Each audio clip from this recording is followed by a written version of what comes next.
new, welcome. If you're not, welcome back. I love y'all. Everyone say hello to Dashi. Hello, Dashi. Commenting, liking, subscribing is a free way to help support the channel. Non-free ways are Patreon, smashing that thanks button down below, and then super chats as well. Guys, this is a historic day. There was less than 10 minutes before the head of licensing at Veve, Alfred R. Kahn, will be making his appearance on the on Lori Brenner's Twitter space. So Lori Brenner, so at Lori Brenner 13, it's in the thumbnail, but I will show you exactly where.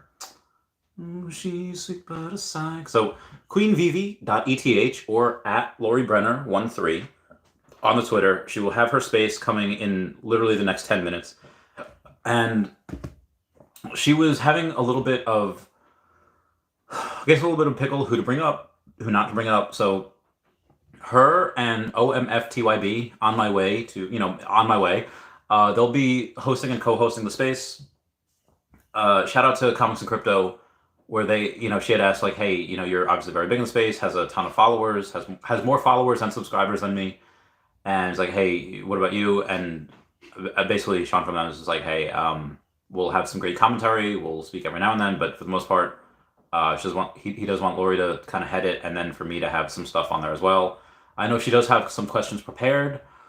I do not have some questions prepared. So I mean, at the end of the day, you guys know more than anyone that I do not prepare for my stuff. The only ever interview I ever had to prepare for, not really, is just basically saying, when I went to get Darcy Donovan on the podcast, who's got about 8 million followers, between all socials.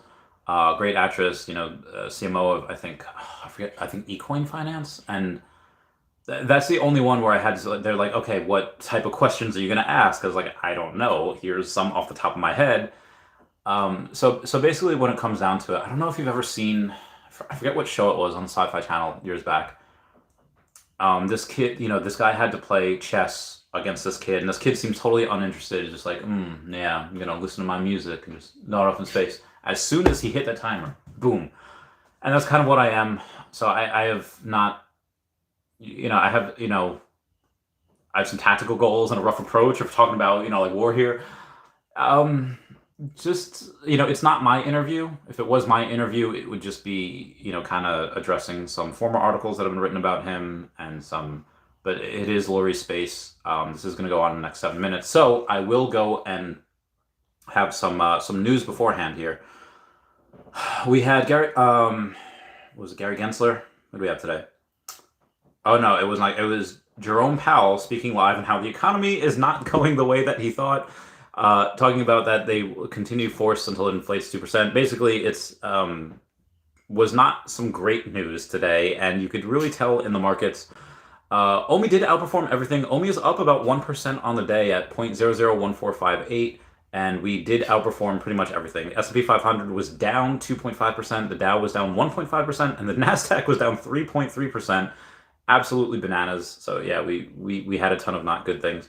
Price of Ethereum was down 4.4%, but it is still above that $1,500 mark. So it was down, it is still above that price.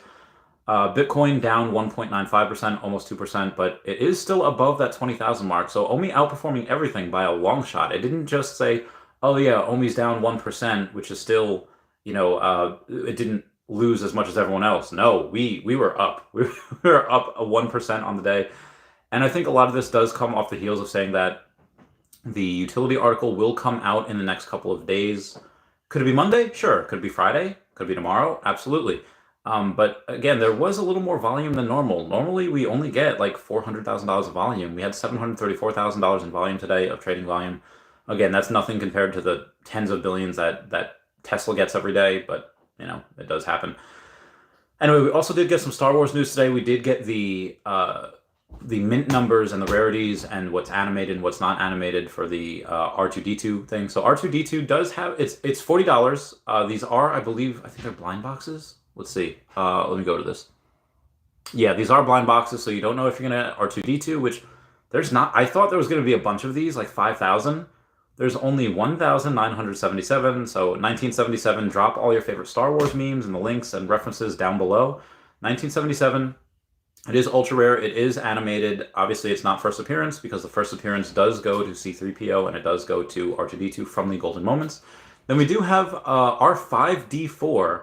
Basically, it was red, which is relatively reliable astromech droid that first appeared in Star Wars: A New Hope. I was hoping we would get an R4. R4 is something that Obi-Wan Kenobi uses when he's piloting and he's fighting Jango Fett, Boba Fett's kind of donor, if you may will. But R5D4 is a first appearance. It is an ultra rare. Again, it was in the original Star Wars: A New Hope. 1,078 editions, so there's really only going to be 988 editions because they do keep the first 90.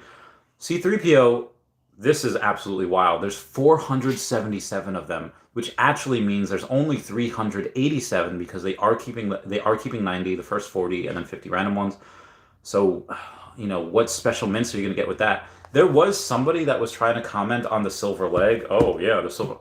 Guys, 3PO has had a silver leg forever. So anyone that's trying to say that is just bananas. It's lunacy. It's lunacy. I do have a nice daddy beverage over here to help me with it. So we do have, outside of that, we have Lola59, which is a friendly droid that's perfect companion. It is palm size and can hover for short distances or hop around on retractable legs. Contained under a tiny shell are pop-out tools and devices. This was in the Obi-Wan series. This is a first appearance as well. Only 477 of them. That is a secret rare. So we do have two secret rares. We have the C3PO and we do have the Lola. And then we have two ultra rares, which is the R5D4 and we have the R2D2. Obviously the R2, which is the animated end sound, that's the one that I really want. I want him going. Now this does leave, this is the droids collection. We have so many droids to go. Obviously with C3PO, I do want TC-14 at your service from Star Wars Episode 1, The Phantom Menace. I do want the battle droids. I go, Coruscant, that doesn't compute. You're under arrest. Or them, any one of them going, Roger, Roger. I want them so much. I want those battle droids more than I want those stormtroopers. I just do. Anyway, outside of that, we do have a couple of bits of news. We don't have any time. We don't have time to go through the news. Okay, we'll go over the news, I think, in a little bit. I'm going to get to comments before this happens. Bill Gardner says, let's go! Kevin Hussein says, Al. What's up, Justin? Arlen Gregg says, let's go. Where my OMI homies at? OMI homies. I now have 145.6 million OMI. The good stuff. Lord of the Realm says, the GOAT. Yeah, he's the GOAT. Arlen Garg says, where OMI homies? Let's go. Where the OMI homies at? Doge Nation says, Chavez is a total GOAT. When Omi moons, I'm excited to see how much good he does with the money.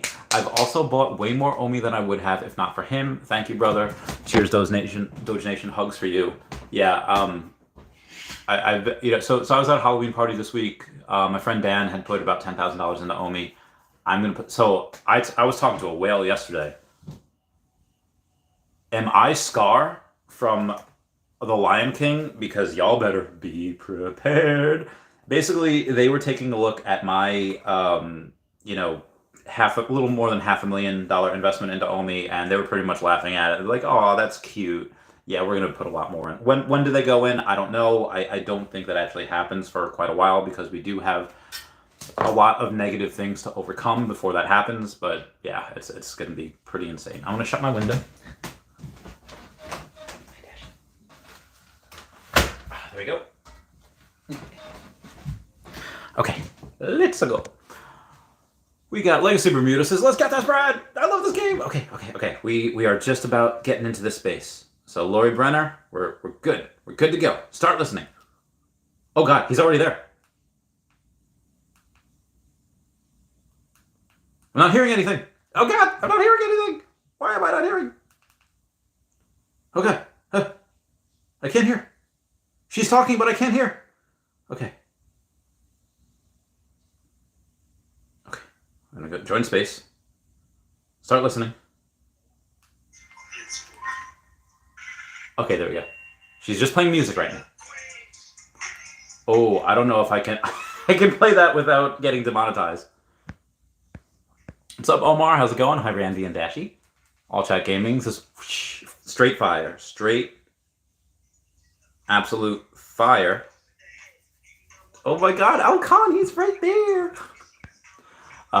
We got Veve Wheels says, "What up, Omi homies? Let's get this bread." Slider says, "Let's go."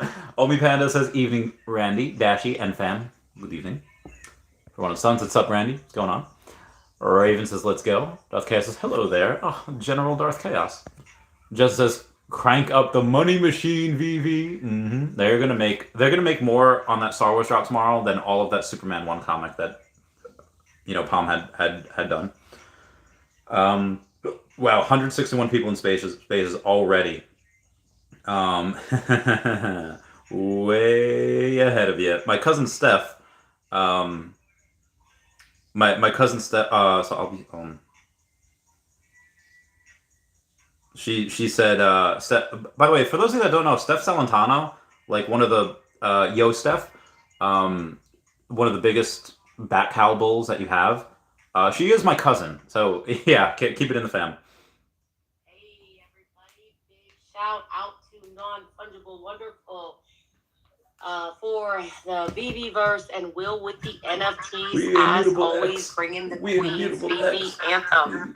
Hello everyone and welcome. I am Queen Veve, aka Lori, your host for this space, along with one of our hardest working Veve Discord moderators, On My Way, or known as On My Way to Fill Your Bags. Fill your bags. That's what it's. So pleased to have the chairman and founder of Contagious Entertainment, as well as the First Responders Children's Foundation, the Chief Marketing Officer of Prince, and of course the head of licensing of Veve Collectibles, and the man who has brought absolute joy to millions, if not billions, of kids and adults around the world. It is my great pleasure to introduce our beloved legend of licensing, Mr. Alfred Kahn. Welcome. Thank you. Can you hear me? We can hear you. Good. Well, thank you so much, Lori. It's really a pleasure to be here with you. And I look forward to the conversation. As do we. We are very excited. Boom shakalaka. So after hours and hours of research and feedback, what did he say, Rob? I feel like I could spend hours asking you questions, but myself and the community, we really only have one question for you, Al, and that's when Mini Al on Veve? I don't know. You have to ask David that question. He obviously has the command and control over what gets put up there. So I think you have to sort of talk to him about it.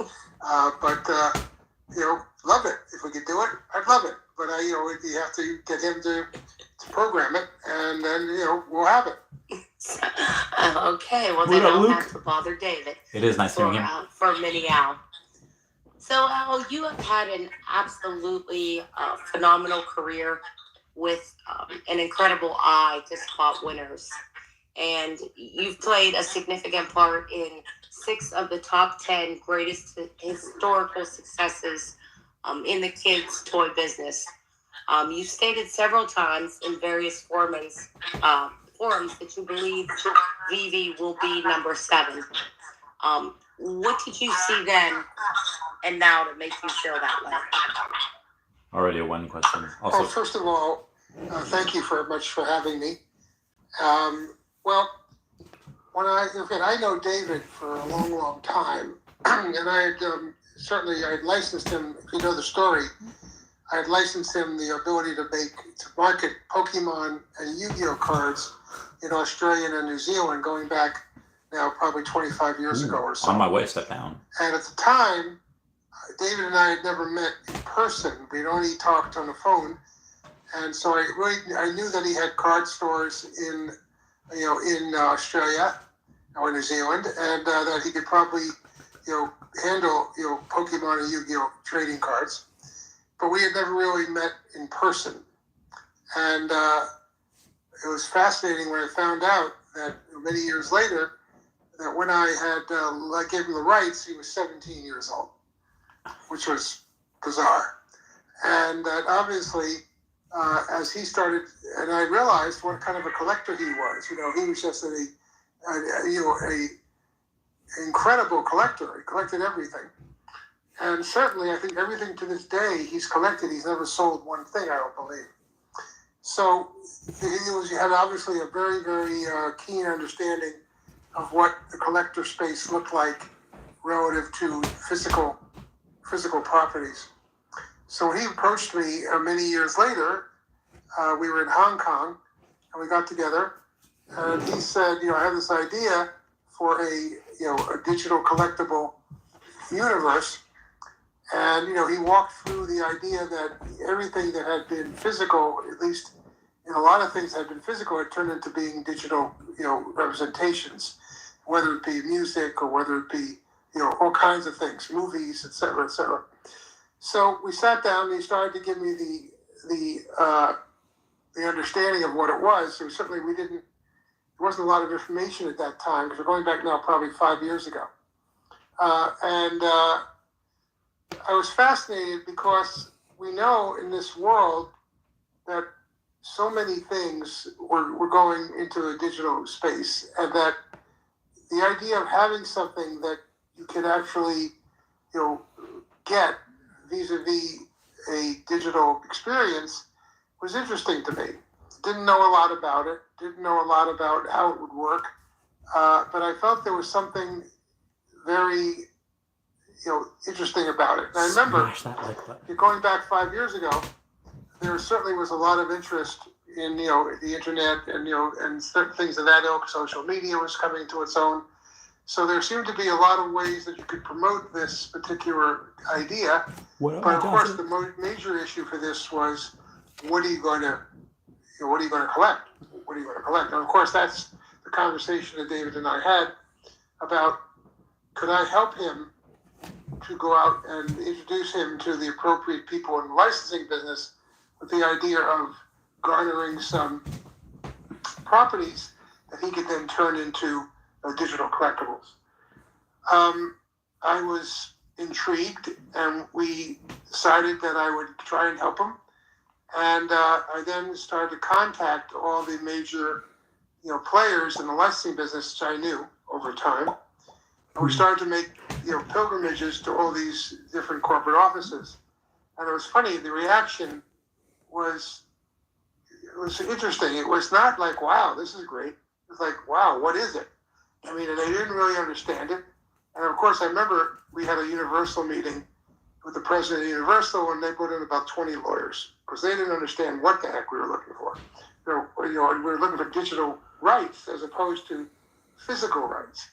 So we had a lot of explaining to do, but given, the fact that they've known me for a long time, and they felt that this was something that could be, a new vertical for them relative to their business model in terms of licensing, that we did very well. And, we got a lot of them, probably almost everyone we went to see. Eventually, were able to sign them up. I think no one, Alex is in the audience, knew, what was going to be the ultimate, or at least the initial outcome of this.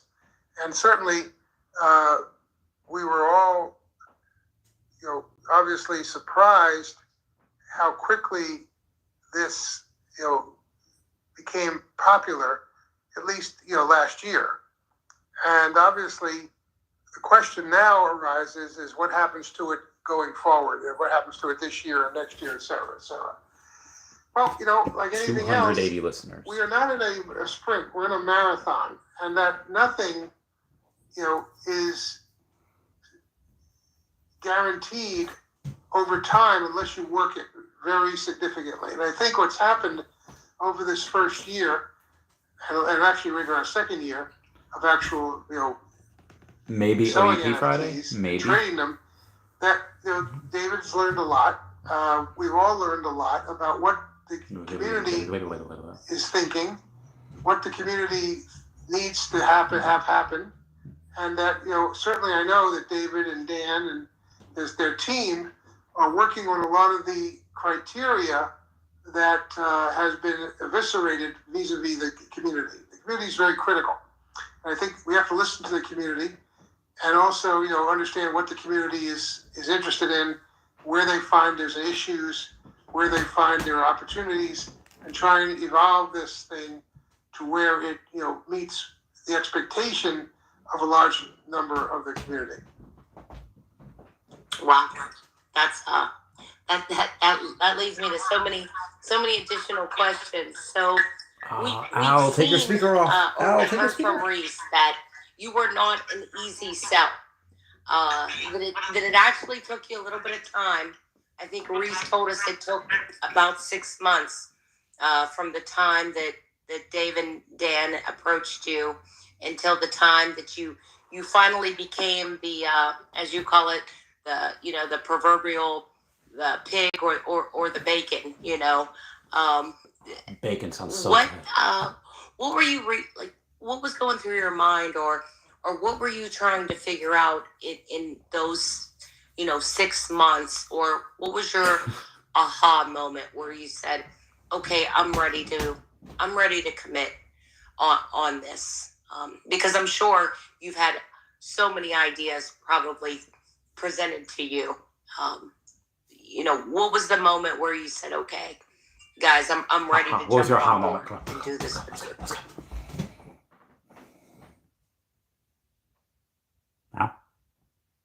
Ow. Do we get rugged? Ow! Ow! Stella! Oh, I think you might be on mute. Stella! Al, put your speaker back on! Put it back on, Al! Okay, how's that? There we go. Now we got you. I think, certainly you're right. We get a tremendous number of ideas that are, people ask us about a lot of things. And certainly we have our own ideas that we are, propagating currently. But what I think sort of got me really But in reverse, Terry, was that he was going to go about it in a different way than what I would have expected. In other words, as opposed to being a computer-based, situation, you're going to use the phone, use the iPhone or the Google phone, the Google phone. And that to me was interesting because remember, if you look at all the things that have been successful over the last 10 years, they have one thing in common. They use the phone as their method of communicating with their end user, whether it be Uber or whether it be, all the food delivery services, or whether it be, all the social medias. They all have the one thing in common: they use that phone. And when I saw that, and I saw the fact that they were going to be using augmented reality 3D, which took it from wasn't going to be just taking a object that was already, obviously had dimension, but now you were going to be able to take it in a digital space and give it some of that dimension that it has in the real world. I thought that was pretty interesting and pretty different, and I thought other people would probably try and do.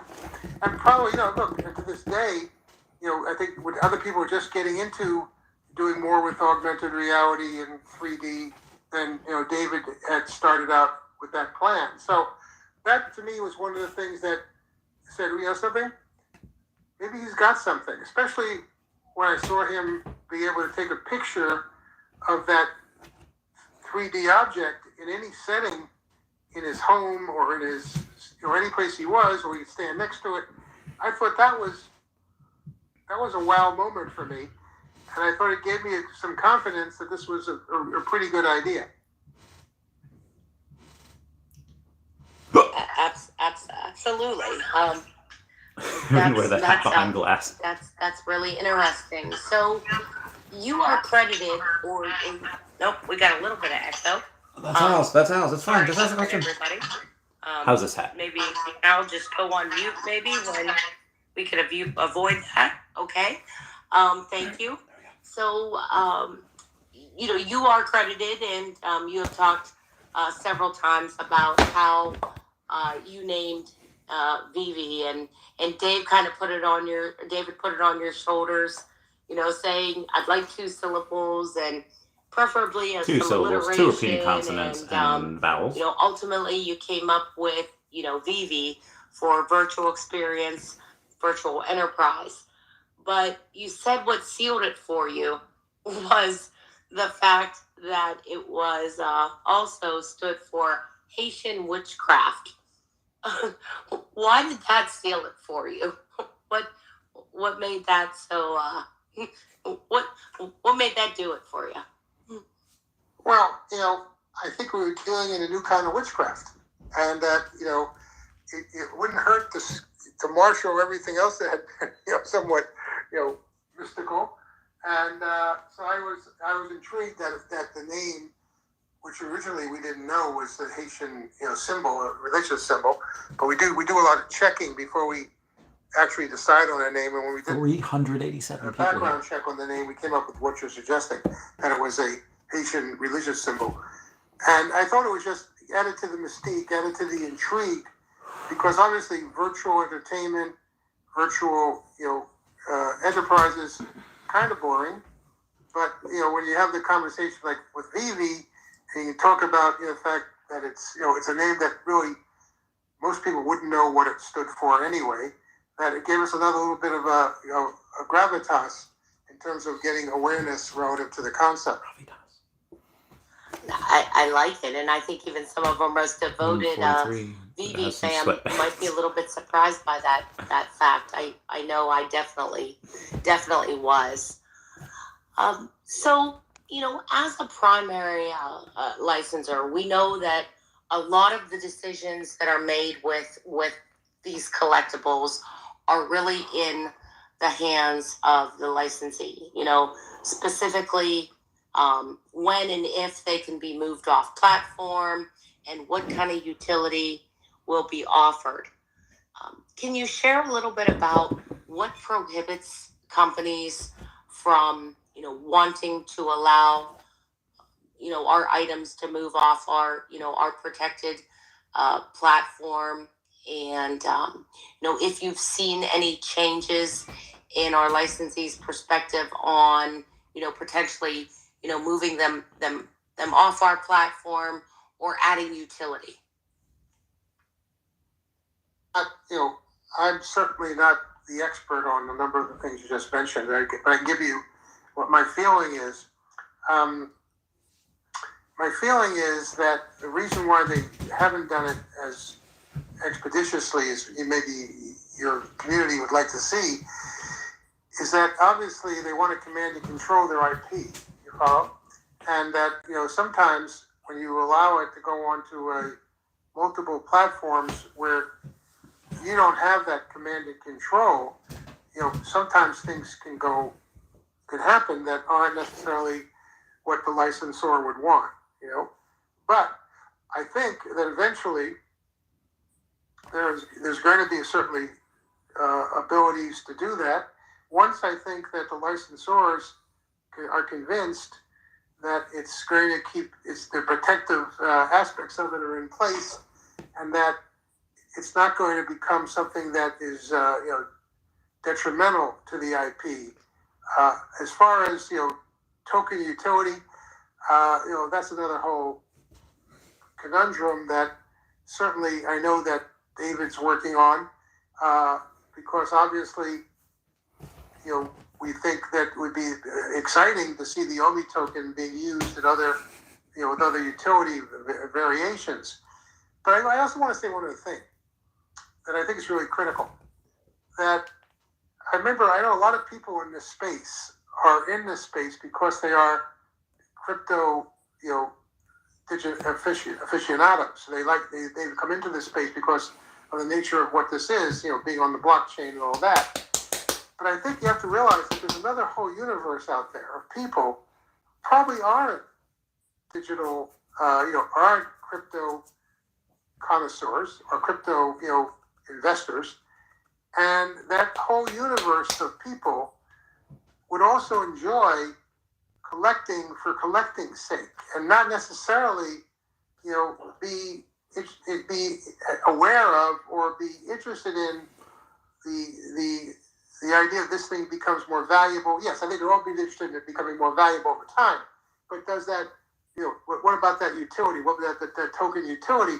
I'm not sure how many people external to people who are really, digitally, crypto enthusiasts would know what that means. And that's probably not going to be a lot of them that will know. So the reality is, the way that you're going to get, I think, an amazingly bigger universe is by getting that other segment interested in collecting digital, resources, interested in collecting NFTs, interested in doing all kinds of things. And I think that is really what we're talking about. You want to increase the market size, and the market, we know predominantly is based on crypto enthusiasts. So we have to look at, and I'm sure David is, and we talk about it a lot. How do we break out into a broader compendium of collectors whose goal may not be to be crypto OMI token holders, but his goal is to collect and enjoy the idea of collecting these incredible digital assets. And that's at least one way that we should look at it, because ultimately, the more people you get onto the community and the more people that are interested in purchasing, and owning these collectibles, the more that you will be able to create, obviously, much larger markets for the collectibles to be sold and also to be resold. So I think there's I don't want to spend a lot of time on the OMI token specifically, because I think the real reality here is, how do you spread the gospel of collecting, in the digital space? That's understandable. And I couldn't agree more with you on that.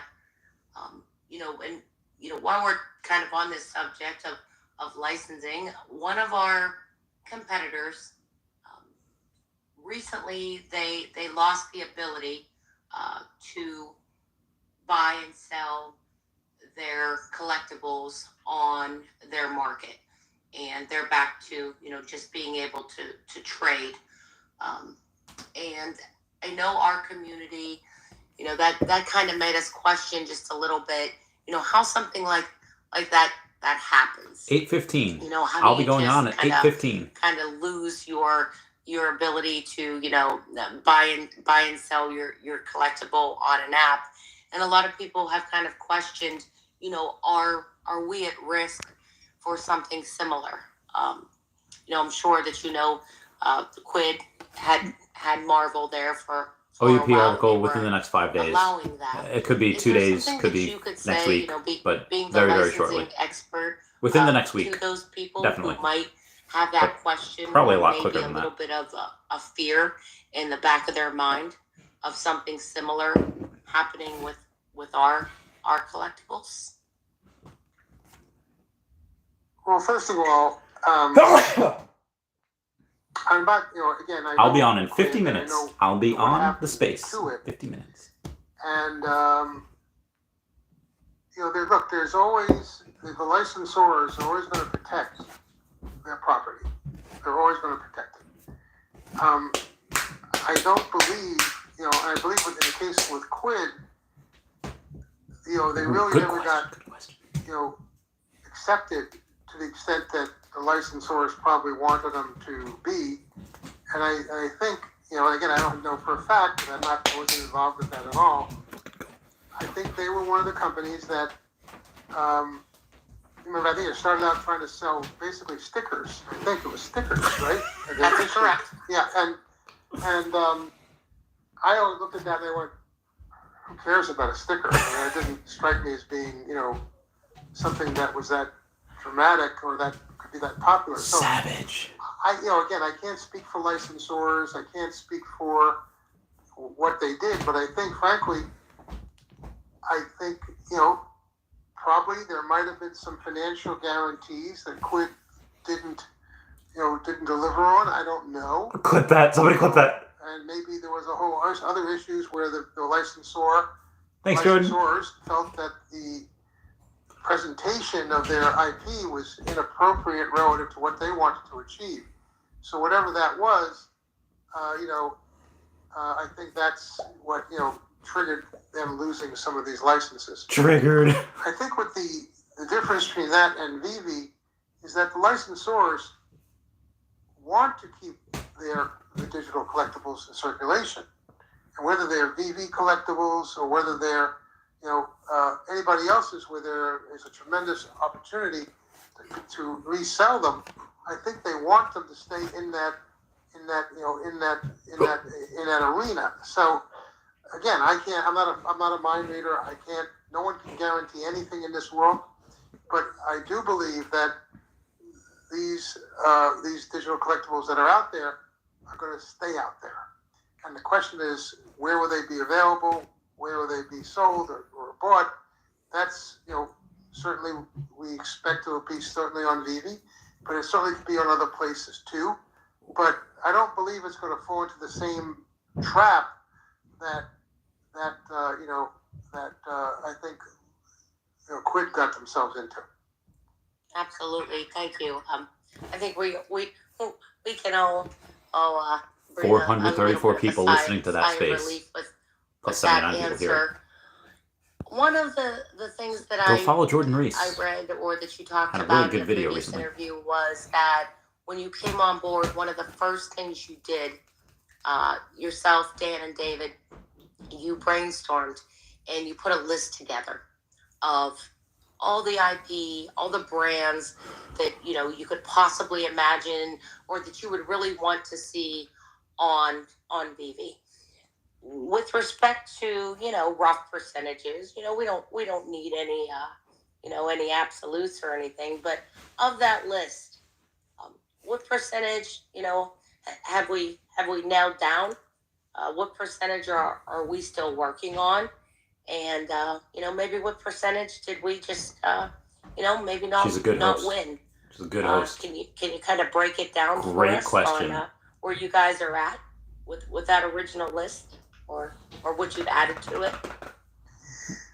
I think that's a question that I really don't have an answer for, because we're in a business that is changing exponentially every day, and that some things that were on that list, and I think most of the major things that are on that list we were actually able to get, but there's certainly myriads of other things Major things on the list. we realize as we move forward could be very important to the experience of collecting. And some of those things that we're thinking about today, we probably didn't even think about when we made the original list. The original list was really, probably, listing the biggest IP holders, right? What else would you look? Who would you look at? But when you now start thinking about, as the technology starts to get more defined, and you're able to do things, that you couldn't do initially, then you look at other opportunities where those types of licenses were not what we had contemplated initially. And so I don't know the percentages. I really don't keep track of it. But I do know that Charades. as we get more and more involved into this digital space, it becomes apparent that you have to be very selective. Because I think what happened with this initially was, once we started to show this incredible success, every licensor on the planet wanted to be an NFT. Everybody. It was, come on, take ours. But the truth be told, it's just like anything else. Some of them are going to be great, and some of them are going to be not so great. So you have to be selective in terms of what you're thinking about. And I think what David and Dan try and do is to pick things that they believe the community will embrace and will have staying power. Good. In that community, because of the nature of what the individual license or the individual brand is. So I think what we're learning. We don't know if we have not everything Pokemon. makes a good NFT. We're not sure. Even the things that came out first, that were. I'm not talking about for Veve specifically, but some of the other NFTs that came out first, some of those have dissipated in value a lot. But then there's others that have, shown a resilience to sustaining. And I remember, like anything else, for something to sustain, it has to be promoted, it has to have a reason for being in terms of why someone's interested in it. So I think that we are seeing a lot of things that I know David is interested in, and Dan's interested in, and I'm interested in, that we wouldn't have thought about then. Then we're looking at what's going to give us the most, opportunities in the short term. But then now we're looking at doing the technology being, becoming more, user friendly in terms of what you could do. What would be some of the things you want to do with this if you can get the right. So I think that's where that's where the stage has been set now. It's what's going to be new and what's going to be exciting, and what's going to help also then, help the community and non-community members become more interested in collecting in this particular environment. Oh, David, you. Absolutely. David, you's here. Great points. David, you's here. I know that you've talked about what you feel makes. I feel like Deku talking about OMI. Really successful, or one of the beauties of it is that things that people can't actually put their hands on in the physical form. Things that are so rare or so limited, much like you talked about the code for the internet, or some of the old comic books that are David and Veve's here. So rare. Is there anything as a lover of history? You got that blue check mark though. All your other loves is space, etc. Is there anything specifically that you're really looking forward to? I mean, maybe Veve, maybe not, but something that you've always thought, wow, if I had the chance to own that or a piece of that, man, I sure would like to. She hasn't asked him about GameStop yet. No. Yeah, unfortunately, if I told you what I'm thinking about, I think it would get, it might trigger somebody else in our space to think, well, that's a good idea. It's true. I think you hit it on the head, though. I think you hit on the head. Never let the enemy know your next move. That David, you's here. I want to give you an example without tipping my hand, and I'm not sure I have an example without tipping my hand. But yes, I think the issue of having things that where there really maybe only one of them exists in the world. You follow my point? And that therefore the only way you're going to have it in any shape or form is, or especially in a dimensional shape, would be through a digital experience. So I think that's, we are, I am absolutely convinced that's what's going to, we have to have that, we have to have those types of things. But if I tell you which ones, we already have, or that we are negotiating with, that creates obviously two problems. It creates a problem of promise, which I don't want to do, and I don't know how fast they're going to come out. But two, it also tips off possibly other competitors as to what, wow, that's a good idea. Let's go after that one too. So I think I agree with you. I agree with you, and I think that, there's so many things that fall under that headline, that could be amazing, especially as we get more and more into a digital universe like our Veveverse, where these kinds of things can be displayed, much more in a very interesting way. And because everybody in this world, what drives them is their status. Everybody, anything that you can think about is related to somebody's status. And if they can show they have X, and that X is really something special, why does somebody go out and buy something that's really expensive? Tesla hint? Because ultimately they want SpaceX to increase hint? their status. They want to impress. Elon Musk hint? Their compatriots. Dude, Elon Musk comes on this space. Jesus Christ. Why did our friend Michael buy Barnes. rare It's David Pokemon Yu, it's not card K. for $5 million. I'm not high. I don't. I can't. I'm not high. Obviously thinks it's a good investment, but he wears it around his neck. And it's another version. Wears it around his neck. Trying to establish Logan Paul greater Pokemon? following and greater status. So I think those kinds of things, and I'm not suggesting Pokemon cards specifically, but I'm suggesting that anything where it's finite, it's really, it's a one-off.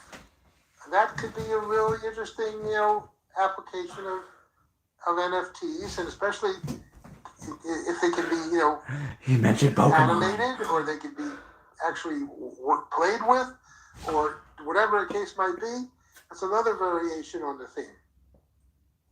Absolutely. So I assume, and maybe I'm wrong, that you have a few Veve, NFT, digital collectibles, NFTs in your wallet. What would be, if we were all sitting at a table and we were all, pumping our chest a little bit and peacocking, what would you lay on us right now? Do you have a favorite, or how can you ask that, Queen Veve?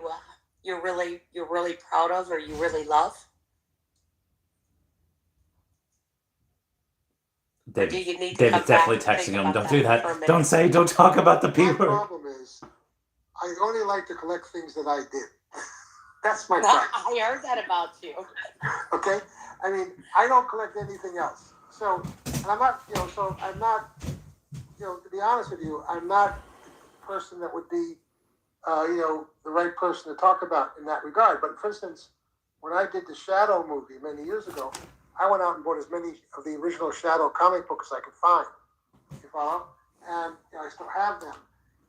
So those are the kind of things that, Cabbage Patch Kids. I have I have my own Cabbage Patch Kids that they made for me, which I have. I have a lot of Pokemon stuff that was made for me and that was given to me as gifts. You follow? Which, maybe they're valuable, maybe they're not.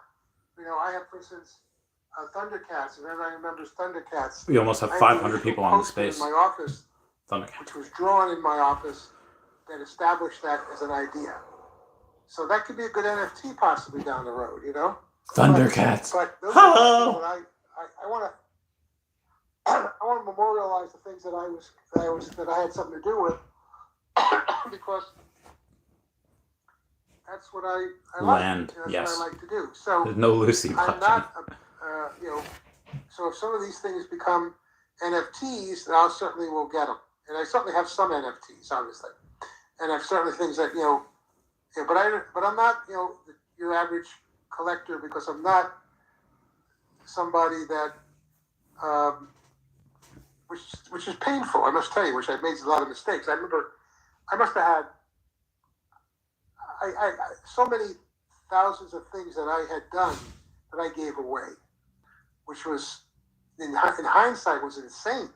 I probably gave away 1,000 original Pokemon decks that I had that were given to me. Every day I got new decks. I didn't keep them. I kept some of them, but I never kept, any kind of quantity of them. Anytime I got them, I'd give them to kids, or I'd give them as gifts and things like that, which obviously, Jesus. How dumb was that? Here we are 25 years later, and those decks could be worth $500,000 each. I don't have them. But, so a lot of things like that, where I had some really interesting collectibles, and I turned around and I gave them away. I represented the Negro Leagues, which was the first baseball league in the United States. The Grays, and these guys New York. were getting older, and they hadn't made a lot of money, so I had them sign hundreds of bats and balls, and a lot of them went into the Hall of Fame. I gave away every one of those. I gave maybe 2 of them. You follow? No, I am stupid. I'll give you that. I mean, I'll take complete credit for stupidity. You follow? But I never thought about it, in the way that, so the answer to your question is, I'm an idiot.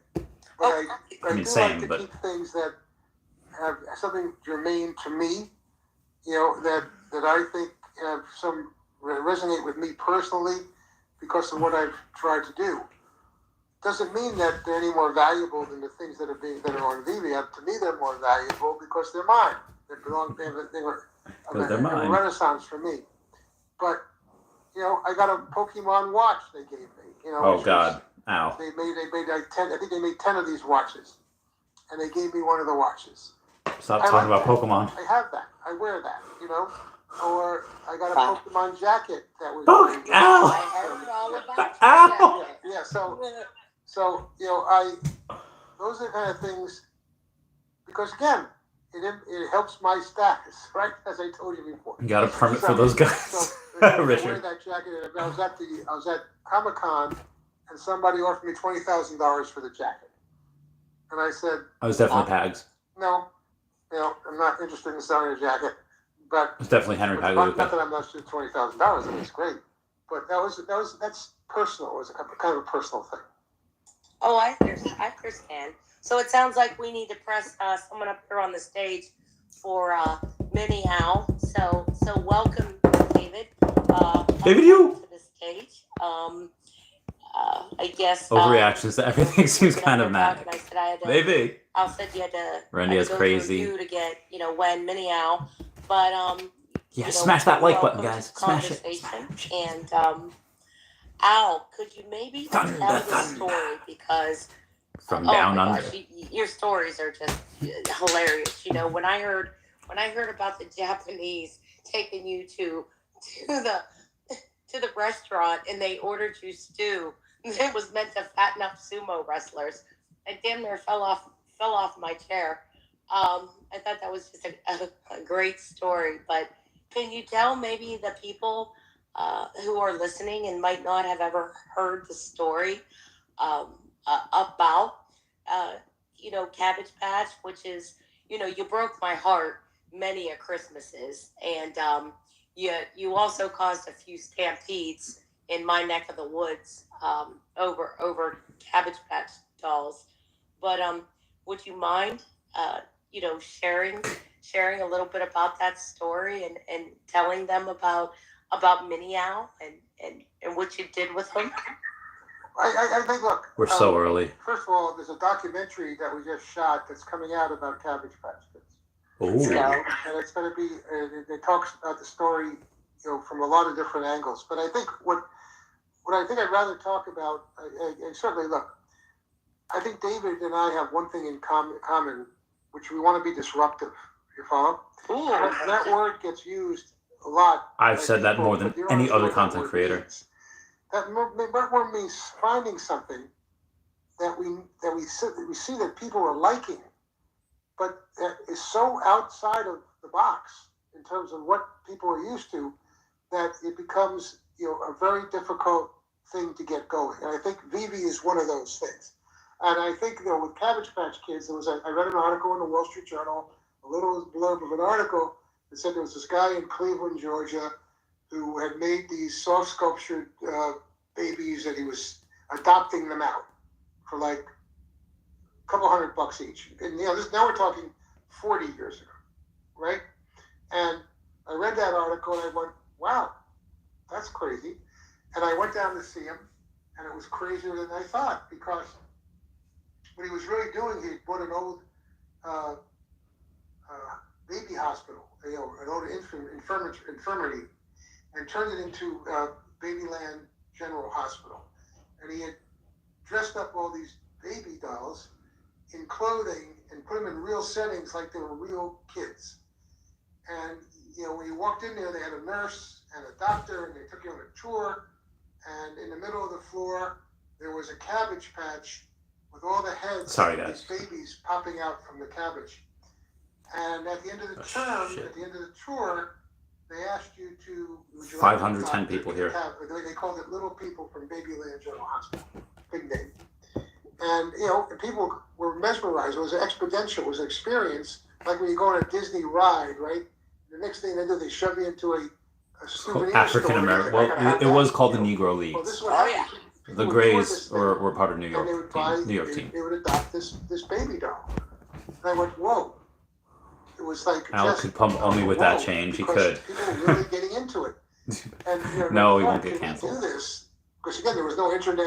Pokemon Counter 69. Can we do this outside of this Dig baby, you follow. And that was a harrowing experience. What's up, OMI Panda? The idea of making them one of a kind.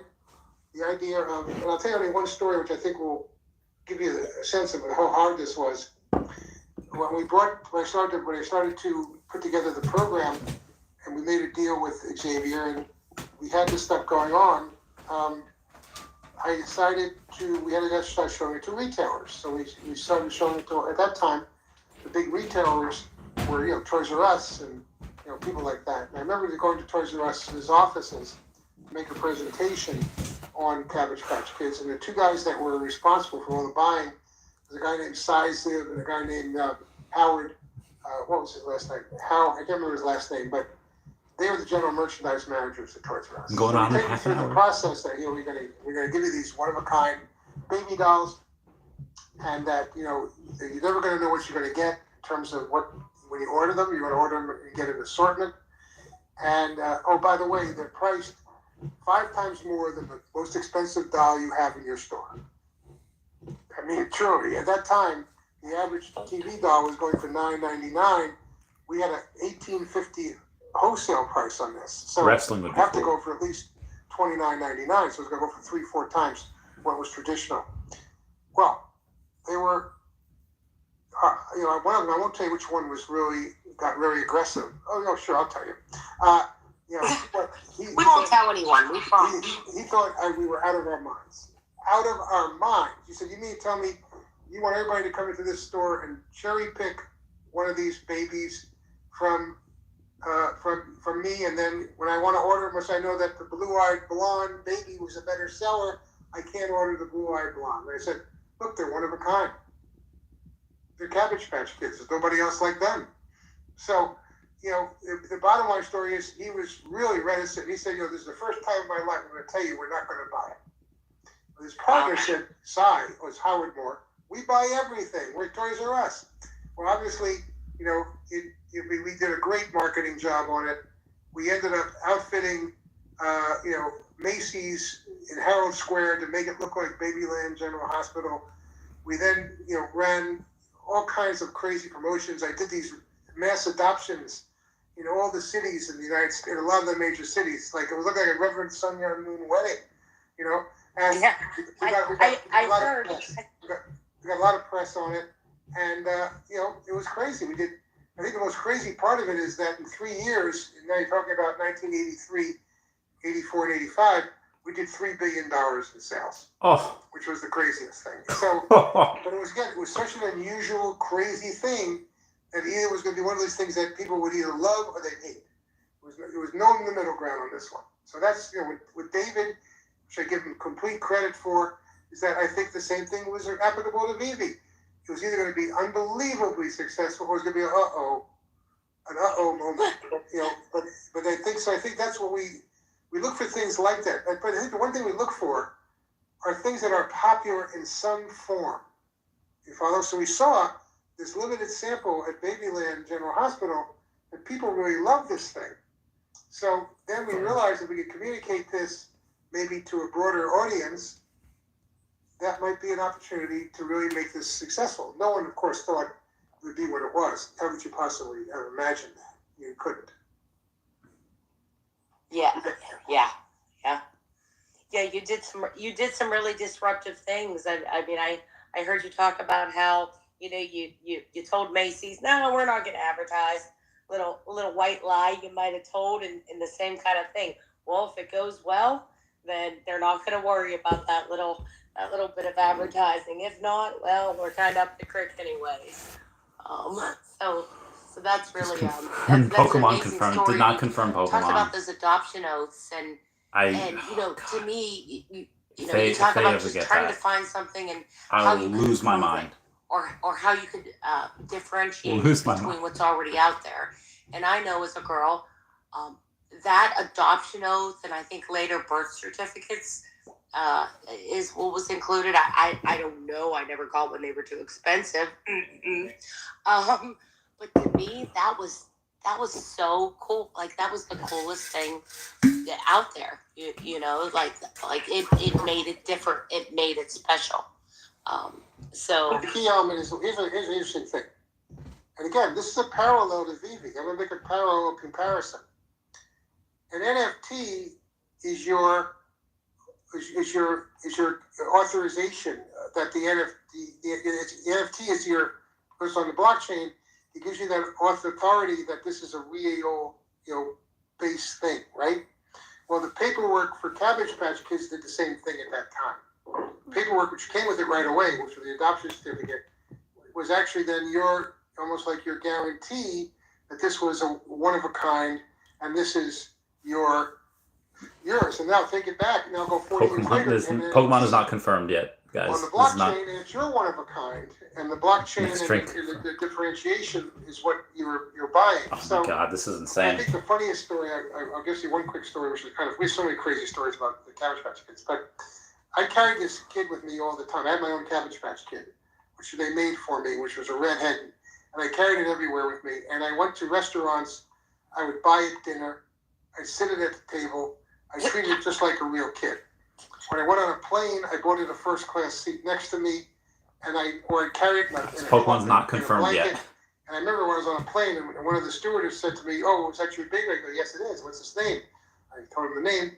And, "Well, can I hold it?" I said, "Well, I think she's sleeping." So on the way out of the plane, I said, "Would you like to hold my baby?" And she said, "Oh, yes." And I dropped it deliberately. Oh my God. She almost had a heart attack. Bro bought his Cabbage Patch Kid and dropped it. But the idea was we were trying to sell the Gestalt that these were real children, and I think David, and Veve are selling the Gestalt that these are real collectibles, even though they're in a digital format. They're real. So I think there's a lot of confluence between Cabbage Patch Kids and Veve. Yeah, absolutely. And I could even see the opportunity for our first mass-produced one of ones. They all have different hair. They all have different I should be on in 25 minutes, boys. One of one, and gals. But Mother of all gem squeezes. David, Michael Barnes, what's up? Would you like to Justin. To jump in? Yes, David, come on, let's get this bread. Uncontrollable flailing of the upper extremities. Ah! Thank you. I didn't actually want to jump in and say anything. I thought I'd come up and listen. Mother of all gem I'm squeezes. a big fan about. Just wanted to shout out to all the Veve fans. That pretty much that's it for me today.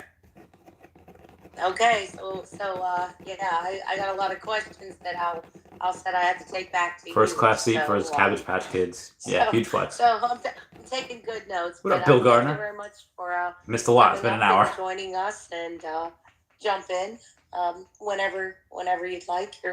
You're surely of this conversation. Lord of the Realm agreed. Give us the alpha, David. Yeah, if you can. Absolutely. So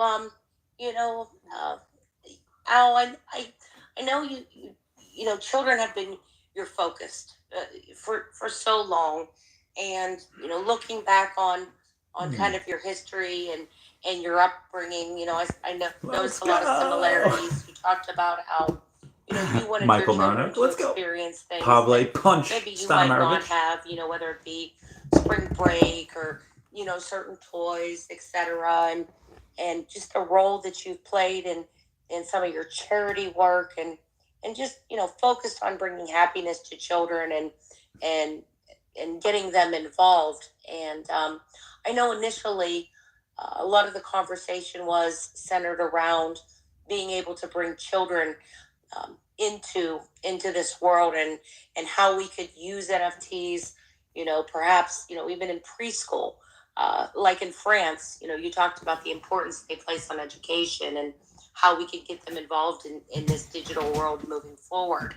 And maybe David, feel free to jump in here as well. With our market changing and us having to kind of go to a to an environment with KYC and such, how has that changed the strategy, whether it be from a licensing perspective or David, as the CEO, how has that changed the strategy that maybe you two might have initially envisioned? Clip that. Someone screenshot that for me. Thank you so much, Mike H. In this app. Thank you so much. Yeah, so that's a real good question, by the way. Good question. My biggest challenge is how we can get every user to onboard in the mass market. I mean, just like retail shop, if a kid come in and they buy a pack of Pokemon card and they pull out a beautiful Charizard hologram that's worth $2, $3, $400. What happened is that he or she decided to sell to a stranger in the store. They give them the cash and they do that transaction, and the kids are happy. Justin sent something to my Instagram. When we first built the app, we didn't take into a lot of things account. Number one is we never thought items would be sell out instantly. That's number one. And we never thought there would be people building Justin around got 4 million OMI. When the lottery system, the drop. And one other challenge we had was we never thought the app would be so popular that the users will be inflating in a way unhealthy gains from it, and then somehow we have to try to navigate the I look so to fat. do the payout and withdraw, and how we do it and how we combat all these.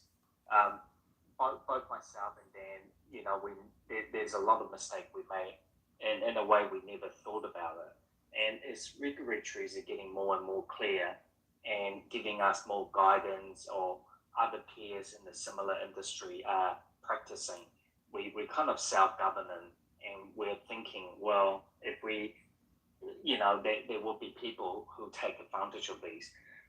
The KYC was extremely difficult to make a decision.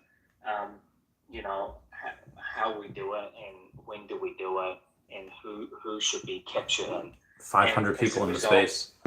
82 people here. KYC, naturally you're going to lose a portion of your user What's up, Bill Gardner? simply because they don't meet the requirement age group. But in the same time, Alex, Pokemon is not confirmed KYC, yet. Not really just in the regulatory environment, but in the practical environment. Veve started to receive email from deceased family asking, hey, this person is my husband or my son or whoever it is. They have passed away. Here's the death certificate. Could I handle his account or her account? Oh my God. It was very hard for us to identify that user. So that's one of the key reasons, is that trying to identify the real account holder, so everyone smash that like button. Or collectible can be transferred and can be moved or merged into the right hands. And there are a few other reasons why the KYC had to be brought into it. But one of the biggest main reasons is all around. Are they botters? We don't know yet. Asset moving around and being part of the regulatory requirement here in New Zealand, as we are a New Zealand-based company.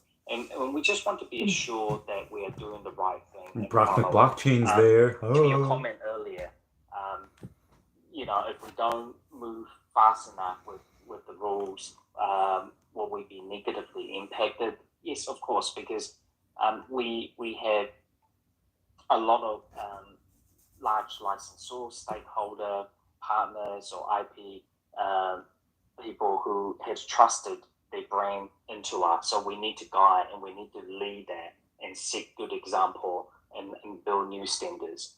But it was a hard decision, because I always think if you walk into a retail shop, every single person who's 18 and the age of 18 go buy a lottery ticket. They don't check their ID to go, well, are you buying the ticket because of this and that? And of That's course, true. Yeah, when you win a major prize, they're going to track you down. They're going to find out who you are. They're going to do the KYC then.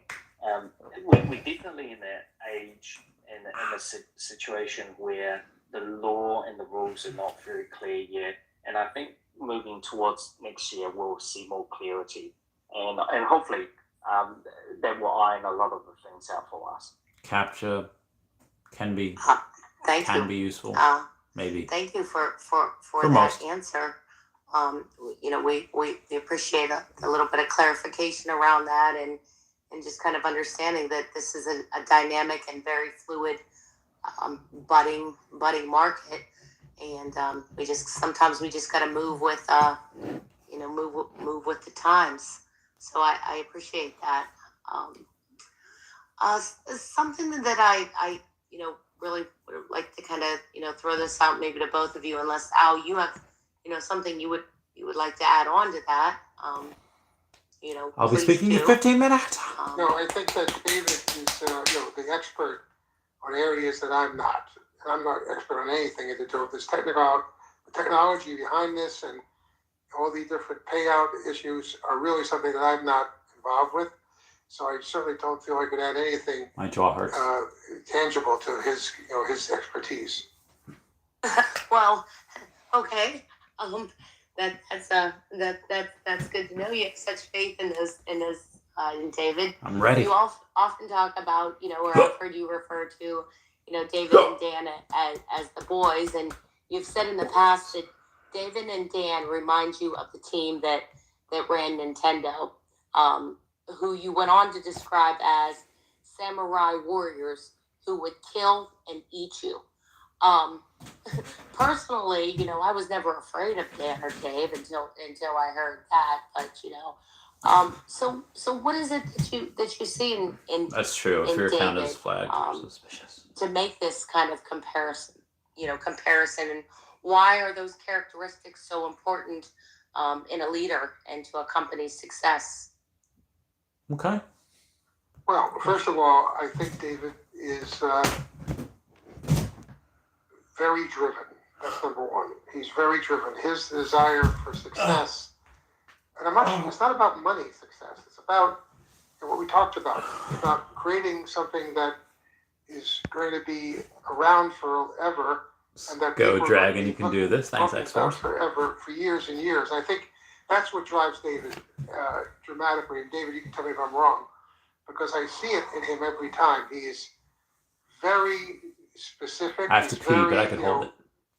Driven, and that he works incredibly long hours, and he and Dan are really motivated to make this one of the top new ideas that have come out in the last couple of years. So I think again, it's Japanese. If you ever want to read a great book, read the book about the samurai warriors. And it was called, I think it was called the Rules of War. And I think David should read that.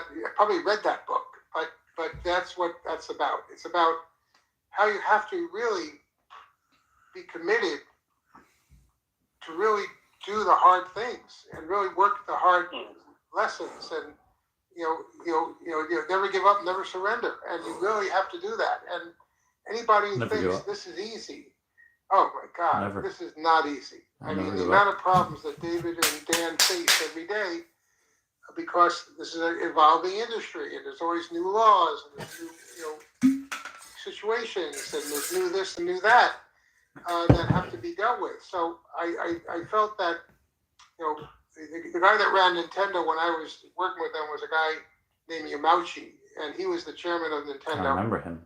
And I remember one time he asked me to. I got a call in the office. When you completed games, you saw that name. Now, when we were in New York, he wants to be in Japan. And what's that about? Didn't sound good. And we were in the middle of Pokemon and everything else we were doing with Nintendo. And I figured I better get him a gift. So I went to I love the story. Japanese antique store. And David, I'm sure Yamauchi was a collector of something. And I found this incredible bronze sculpture of two samurai warriors fighting. But their robes were all in different colors, even though the whole thing was bronze. So it was a beautiful, beautiful piece. And I said, well, how much is that? It was extraordinarily expensive. And I said, okay, could you wrap it up so I can carry it on a plane? And, and then I could have it reassembled, take it off the base, and when it got to Nintendo in Kyoto. So I bought it, and I took it on the plane, and I took it on the bullet train from Tokyo to Kyoto, and it weighed like 60, 70 pounds. And I called Nintendo in advance, and I said, please, when I get there, would you please set it up in the office where we're going to have the meeting? If you know Japanese conference rooms, everybody's got their own little chair and their own little desk. It's not like big tables. And I said, would you put it right in front of him so when we started the meeting, he'd see it. So anyway, long story short, we get to the meeting. He comes out with his lawyer. Of course, that's not a good sign. And he starts screaming at me in Japanese. screaming, like, I don't understand a word he's saying. And he looked, and he was sitting behind the sculpture while he's screaming, right? He's just screaming. This goes on for like, I don't know, felt like it was a half hour. At the end of the time, he gets up, he says, and walks out of the room. And you had no idea what happened? No idea what happened. Okay. So, of course, I asked the interpreter, what did he say? He says, he was giving you a pep talk. Keep up the good work. Keep going. And basically what I'm saying about, basically saying he's quoting the samurai rules of war. Take no prisoners. Kill them all. So I asked them, the next day I was in Tokyo with a number of other people from Nintendo. I said, did you like you never mentioned the sculpture, right? They swept that thing, 8,000 miles. And they said he took it home, which is, pretty cool. They said, suck. You want a Japanese motorcycle? And I go, no, I don't want a Japanese motorcycle. Thank you very much. Well, a couple weeks later, I got a package from Nintendo, from him, to my home. And I don't know if you know, Nintendo, Kyoto was the home of Cloisonne, where it started many, many years ago. Thousands of years ago. And in Nintendo's lobby, there were 8 Cloisonne plates that hung in that lobby, which was an ode to the Kyoto experience. They had sent me one of those plates, which I hung in my house. I have no idea what it's worth, and that's one of my most precious things I have. It's this beautiful, it's a gorgeous thing. And the box that came, it looked like the box was hundreds of years old. So that was something that he sent me, which I thought was really pretty amazing. Wow, that is amazing. And I heard Reese recently ask you, at what point can we maybe take a breath? Can we maybe, can the Veve team maybe, just take a breath and pat themselves on the back and when will we be good? And your response was, never. The moment you think you're great, someone comes along and slaughters you. And I'm like, no, okay. Poor Reese was just like, just waiting for maybe a little, something. And you're like, no, never. No breaks. You don't ever no give breaks up. for you. Keep going. So I thought that was I thought that was pretty apropos. No rest for the team. Keep on going, guys. Yeah, thanks Al for that. And just my 2 cents to what Al's had mentioned was the honest truth is both myself and Dan and number one is Get a Blue Storm. This talent team of talents, Reese, Alex, everyone in the company trying to put together a puzzle. Nice. I'm not sure if you guys know, when you put a puzzle together, you kind of already know what the big picture look like.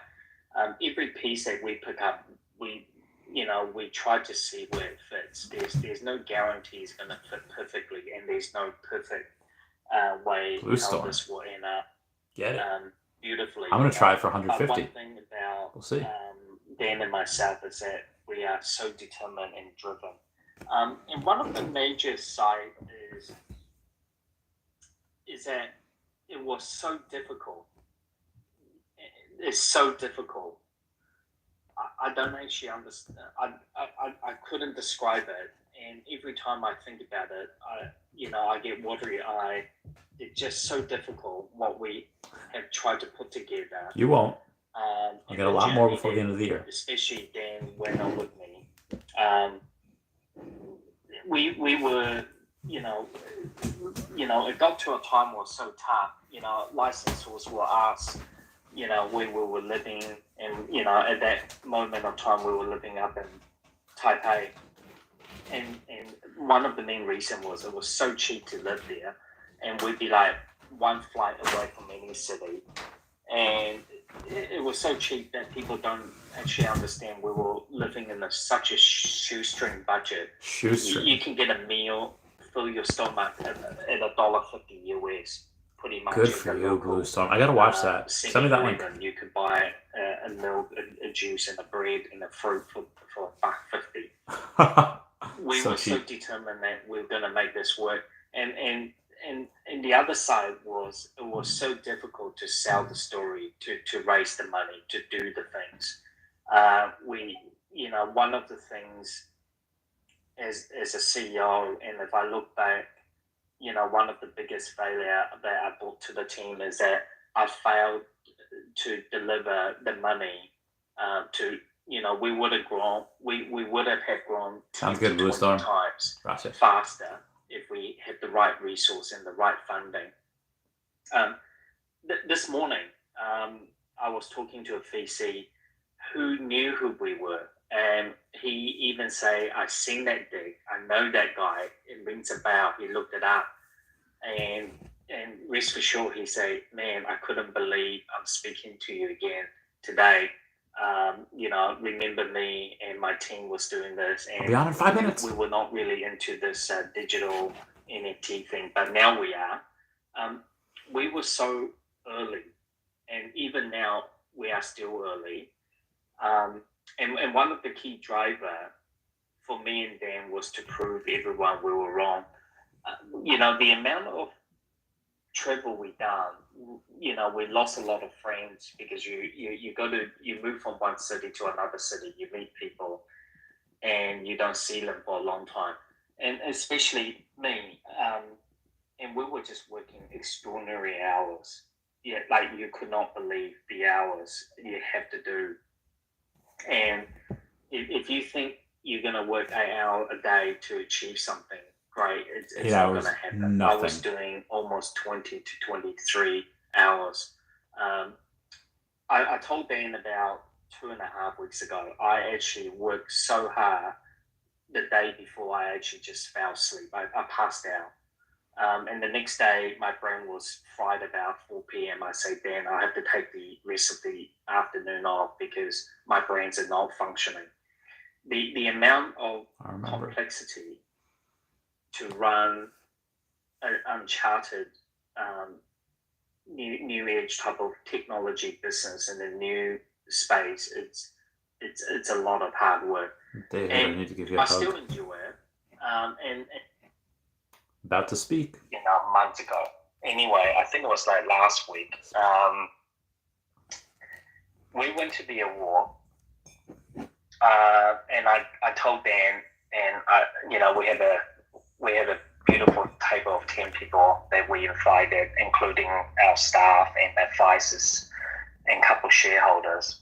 And it was the first time I was a little bit more relaxed, and Dan and me was joking how uncomfortable to be in the suit, because I say to Dan, I thought a tech entrepreneur, we never have to wear suits again. And obviously the suit was, and obviously the problem was Dan was telling me, he goes, "Oh God, my pants a little bit tight," because we just haven't even been doing any workout. We just sit down every day, long hours, and just try to get through our work. Anyway, our moment, and I told Dan, I said, "Listen, I just want you to know it's very, very unlikely we'll get anything." And I told the table, the anticipation, you guys need to keep it very, very low, because it was a government event, and we are not a non-industry. We are not being supported by the government. We are not part of any of their emerging network or being funded as one of these exporters for the country. So I just say I'm coming along because I'm going to have a couple hours off, and we'll just go celebrate. This is basically the end of the year staff dinner type of thing. Anyway, at the beginning of the show, and you guys would have seen from Alex posting the last month's AMA, they start talking about this special award they have created. And this award's been going on for 56 years in New Zealand. And we never thought, it will be selected. Anyway, long story short, they created an extraordinary emerging growth award.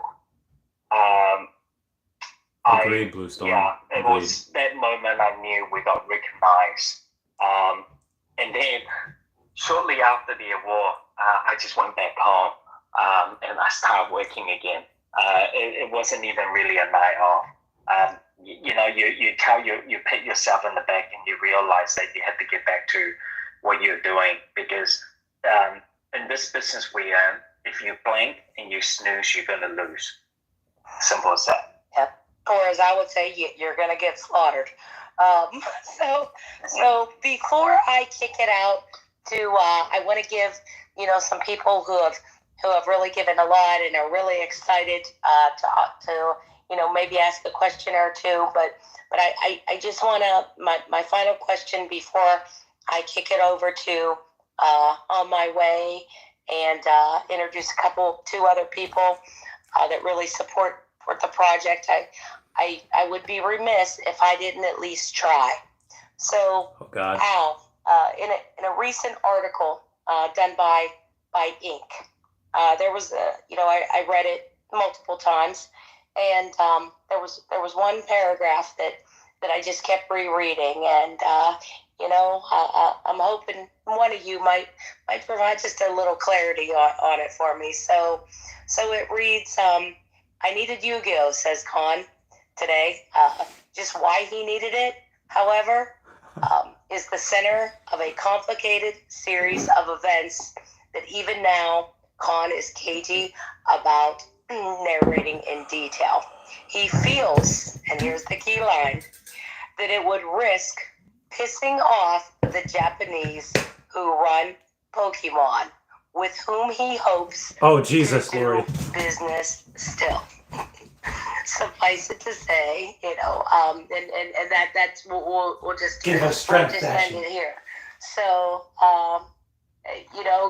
can we as the community possibly read that you guys are still actively pursuing the infamous P word? Jesus. And maybe give us some alpha tonight, or are you guys going to plead the fifth? Yeah. The honest truth is I'm personally have been in contact with both the European and the Japanese office. We have started a dialogue, and it's just really about timing and making the best product. And at the moment in time, they, one of the things Let's go. One of the things that we have learned about such as Pokemon is that in the trading card business, as you probably guys have seen, past quarters, it was so popular, it was so hot. People were almost robbing like retail stores just for these grail cards to open the pack. What this company does is that they will mass produce the cards to bring down the inflationary of the pricing. So Jesus. It doesn't get overcooked. So one of the major thing about these trading card businesses is that they will keep printing more and more to drive the value down, in a way is that they don't want kids to start betting and feel like they're gambling on things. That's number one. Their approach is mainly around the tradability of these product digital asset. They can be resale for infinite amount of money again, over and again. Pokemon as a company is very smart, and that's how they have keep curating their brand and making themselves very relevant and stay ahead of the game, making their product collectible, and is choosing the right partner and coming out with right product at the right time is very important for them. So like anything else, and Al have said, we have a checklist, and this company is definitely on our checklist, yet to be ticked off. But that's amongst hundreds of other companies out there, and I think I did mention in a couple AMAs or Twitter space that Japanese content is a key factor for us. But one other thing we need to start thinking is that which has been brought up, and we're going to be trialing it sooner or later, is geolocations. Have been put up only certain regions can access them, and making more product that's more localized for that environment. Someone cut this. And then last 2 minutes. Have given the team high priority on multi-language. We have huge speaking region from France, Spanish, Japanese, Mandarin, and all these areas that we need to start focusing and targeting, and that will be part of our 2023 approach. But just going back to your guys, this is confirmation we don't have it yet, but they are in negotiations. Dialogue with these companies. Guys, we do not have it yet, but they are in negotiations. Still a live thread, this quarter, in fact. So, or last quarter. So, it's just really about timing and finding the best balance of it. Jesus. A lot of other product we will be announcing that is as good. I'm sure you guys have a lot more up your sleeve. Holy crap on a cracker! Cannot wait. They're literally in talks. This journey with you guys. I need to make so many freaking videos. Kick it over to On My Way, who has done a bang up job, not just tonight, but he is always out there working for the community. Please, God. Representing Veve, OMI in the best manner possible. So, OMW, what do you got, man? Oh my freaking goodness. Hey, Lori, amazing interview you hosted tonight with Alfred Kahn. No freaking way. I do appreciate this opportunity. So they're talking. They're talking. They're talking. They're talking. Alfred Kahn, you are an absolute legend. Not confirmed. Joining us in the community in not the confirmed. Spaces. But they're in talks. Us, so much time tonight and chatting. It was a pleasure meeting you at New York Comic Con, and it was an honor to have you sign my Pokemon card. I can't believe no one has asked you to do that before, and it really just blows me away. I do appreciate your time. And I do have just 2 questions for you if you have a moment. 2 questions. Oh my goodness. Okay, go ahead. So the first question is, I know that you had a good part to do with a lot of I've been muted by the host. Anime that a lot of us know. I know that you also had a part to do with One Piece. I just wanted to know, how do you think anime entering the NFT space can bring benefit to the artists and creators of those shows in the long run? His question.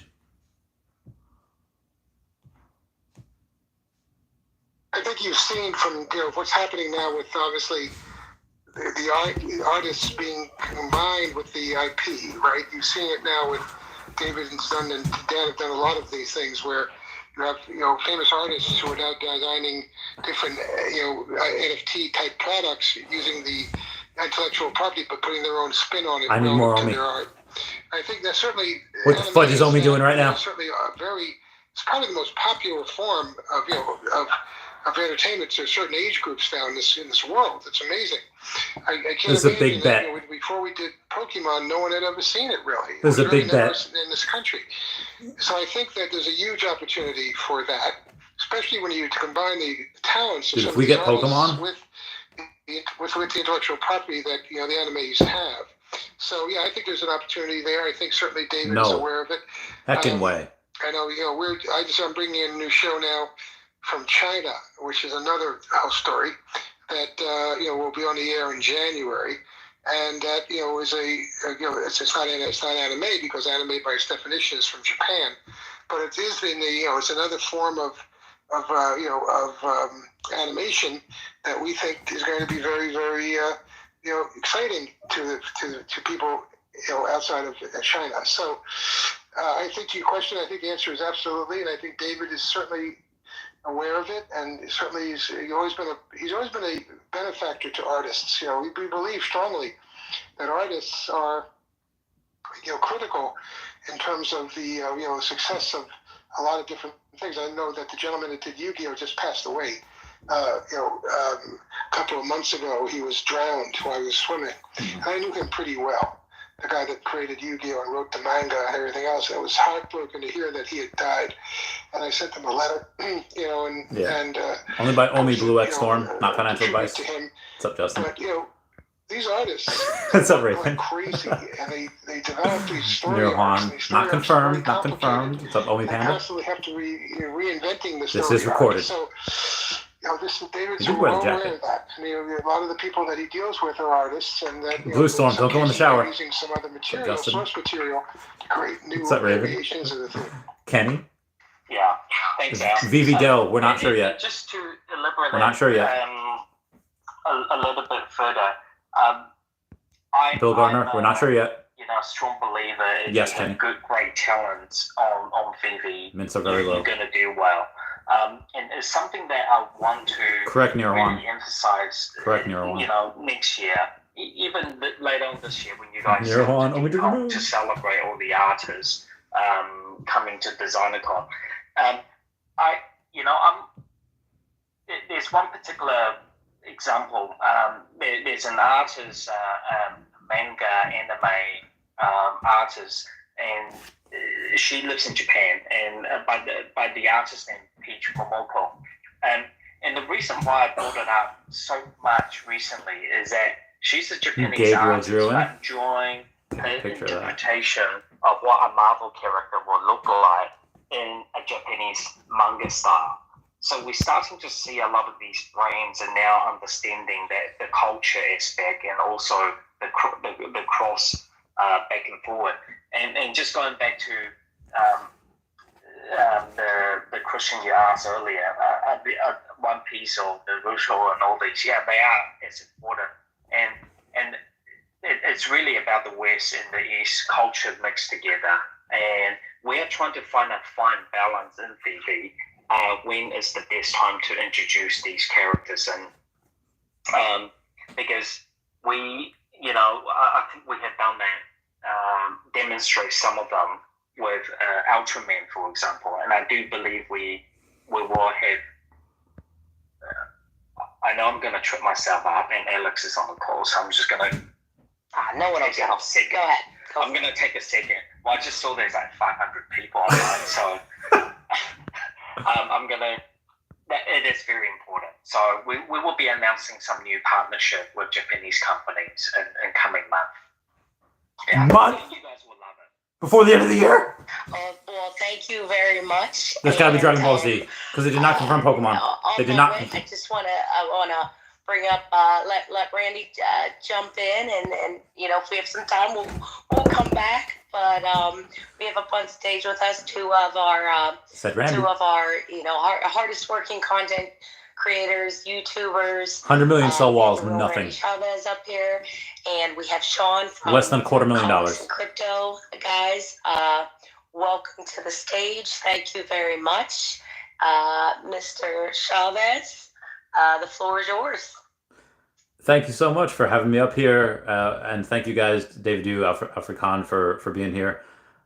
One scenario I have for you guys is that to relate Veve and OMI to markets is that ETFs in general have taken a lot of dumb money out of retail investing, and most people who don't know anything about investing can just invest in the VOO or the SPY that goes on and they track the S&P 500. When you hear word of ETFs coming and doing that for NFTs, what would be your advice to those ETFs as far as how you would pitch them to Veve? And would you advise them to invest in Veve NFTs right now or wait for some of the potential licensors that you have lined up? Hope that was a good question. Yeah, Randy, that's a great question. When Veve got launched, especially, the answer is the short answer is yes. I have personally been approached by wholesale investors in regards buying an app NFT and so on. My really approach. The reason why we build the app is really for collectors. I mean, we have a different mandate. About the ETFs. our business vision in Veve right this moment is about bringing collectors together who love collecting into the Veve app, and making the fun of it. And I Dan just Schauber felt here. that having the ETF, and we had a lot of people approach us. Even people go, well, you guys have, the company holds the lower mint numbers. Maybe you should bundle them together as an ETF, and people can buy a share into that. And when that collection grows in value, that ETF or whatever is tracking the index will be more valuable. But in our eye at the moment is that until we are more clear with what the regulatory treaties are, and we already know they're treating it as a digital asset. I was reading a text guideline is that they're treating digital asset as physical, tangible, even in Singapore. So I think next year we'll see more. So my short answer ETF is of when low they mints. Approach me at the moment, I really just let them understand what Low mints, guys. And the type of asset they are purchasing, and where it potentially could be if they were speculating, but also the risk factor inside. For a lot of these funds, and don't get me wrong, Wendy, funds are buying comic books as well, believe it or not. They're huge hoarders of comic book art and collectibles out there. So I personally believe some of them is already probably doing it, because we have been requests about corporate accounts onto Veve, which is something that we haven't offered yet. We just want to make sure we get the basic right. Next year, when we when all this KYC issues and understanding more around the regulatory framework, what's going to happen, we will then look at how we tackle corporate account. We have a lot of comic stores ring us up. Even my retail store manager asked, can our shop buy some digital comic? And we had a person email me today if they could buy bulk releases. Right now, they're on the app buying one at a time. They want to just buy, the whole entire run. Our job is not really, and one of the very important thing, Wendy, is that what's not sold out right now on the store.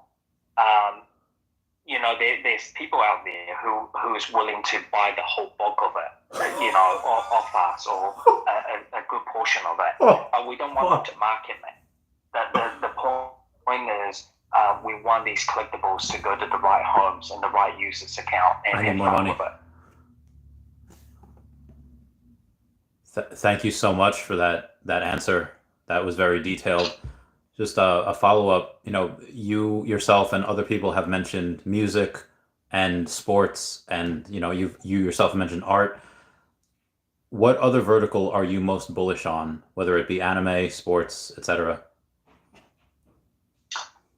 Well, the anime falls really already under what we do and under the superhero, because the different culture sees superheroes differently, right? I mean, Ultraman to the Japanese market, this is their equivalent, Iron Man or Spider-Man. So it was quite unfortunate that we have to restrict Japanese people buying the top-selling item in their region due to licensing and copyright issues in those areas.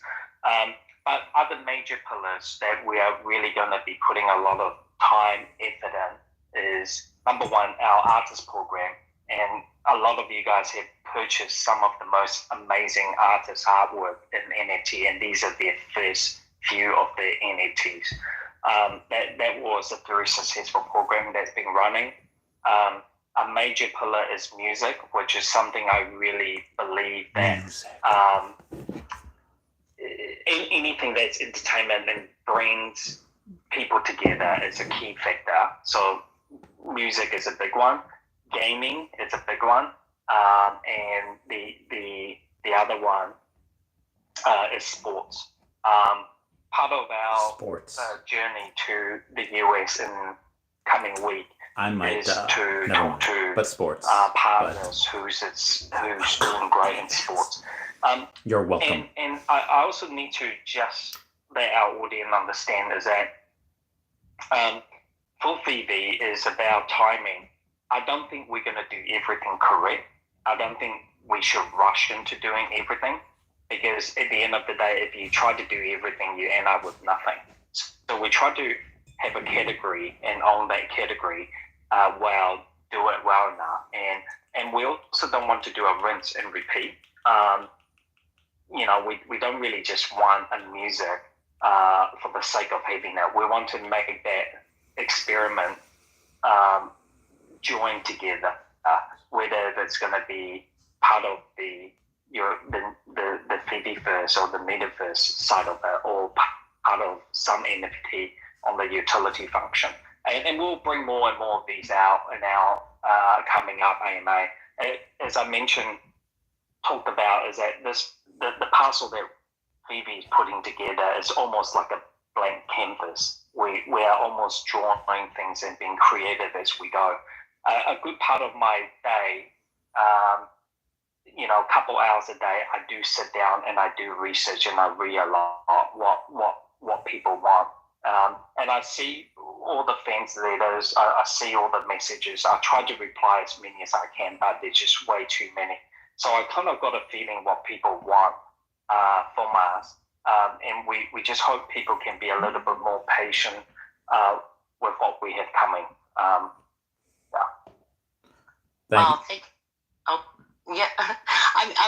just trying to be respectful of Al and David's time. And you please, if you guys want to stay on forever, we will ask you questions forever. But I know you guys are both very, very busy.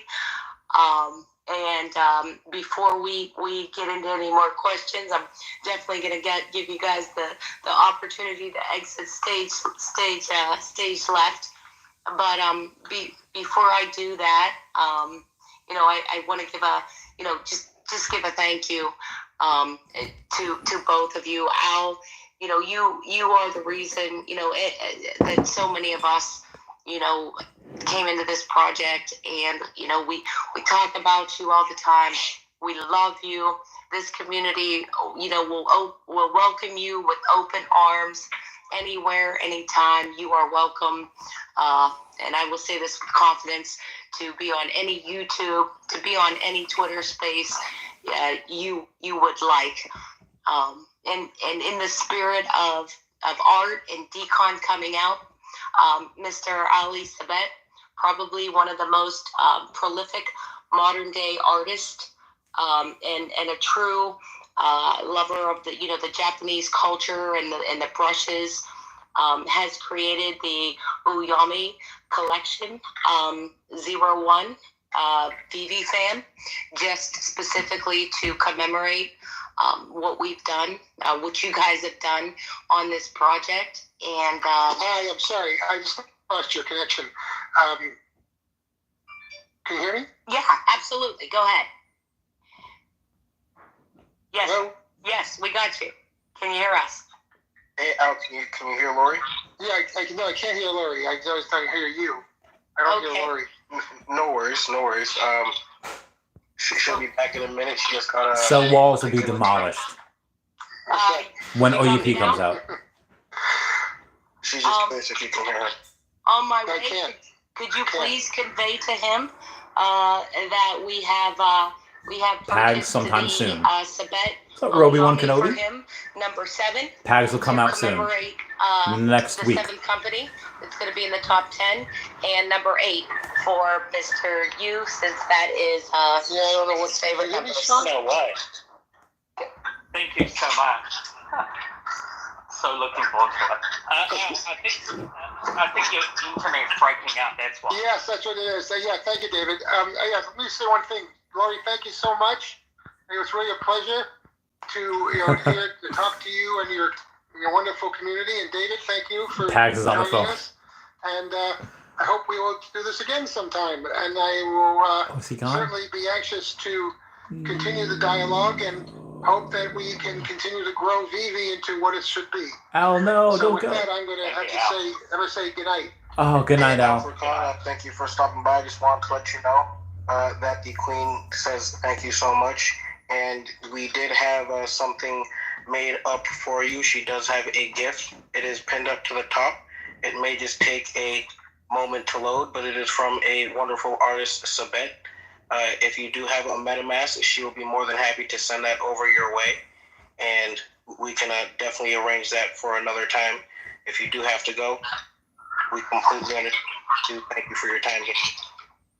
Well, thank you very much. I look forward to that. And like I said, let's just keep one thing in common, that Rome wasn't built in a day, and that to build this correctly requires time and thought, and that, we only actually think about it, this is only its second year, really, of really being in the market. So, we have to be patient and be careful, and I'm proud of David and Dan for not taking a route that creates, additional revenues at the expense of actual or long-term growth. So with that, I'm going to say good evening and thank you again.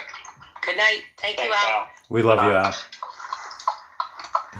Thanks, Al. Thank you, Al. Thanks. Thanks for having me on. I was honestly just coming up to listen for the show. I wasn't trying to hijack the show any But way. hijack, he did. I always, I listen while I'm working. Yeah, we will destroy this all wall. A lot of other podcasts. So We'll get. yeah, thanks for having me It's on. gonna be huge. Are It's we insane. expecting a few other Podcasting. team Near one. coming up here, or this was I didn't even know it was So on. X-Idol, yeah, I don't dude. send a link If on it's- my WhatsApp. if it's Dragon Ball Z. I thought something Oh. amazing's happening. So and it is. It has happened. We tried to reach out to you, David, but I'm glad you finally got the invite, and we surely appreciate you coming onto the spaces. Thank you so much for Queen's Court. Definitely want to make sure we Homie's get you back going to the here. moon. Thanks, Booth. Maybe answer some more of Yes, our, Bill Gardner, he our is professional. questions. But Thanks, really Cayuga. appreciate I it. thought I had good And questions I know as well. everybody up here on stage. We Omi couldn't Panda, be thank more you. excited to see you guys. Thanks, at Justin. It was a TCon. lit stream. What a Fishing wonderful through the app is a time, barrier. we had in New Yeah. York. Thanks, Nero1. So, Bill Gardner thank says you. comics. And with that, David, you're so everybody, genuine. He is. The booth. I think David. I'm going to take us out, and Thank you. we'll look forward to the next time. On my way, big shout out. Randy, thank you so much. Sean, sorry you didn't get to even say hi. I'm sorry, comics and maybe crypto next didn't time. even get to say anything. Sean, I owe you, man. I owe you big time, Sean. I promise. Oh, God, Sean. But thanks, I feel everybody, bad. for making this happen. I didn't get to And, ask him. I had like another question in mind, LFG, but Sam. LFG. love you guys. Let's go, VV to the moon on a rocket. Thanks for stopping by, everybody. We appreciate it. Wow. See the queen, and she's taking over woke up to her court. Listen to Non-Fungible Wonderful's song. I'm so sorry. I'm so sorry. Cryptos and comics didn't. Oh.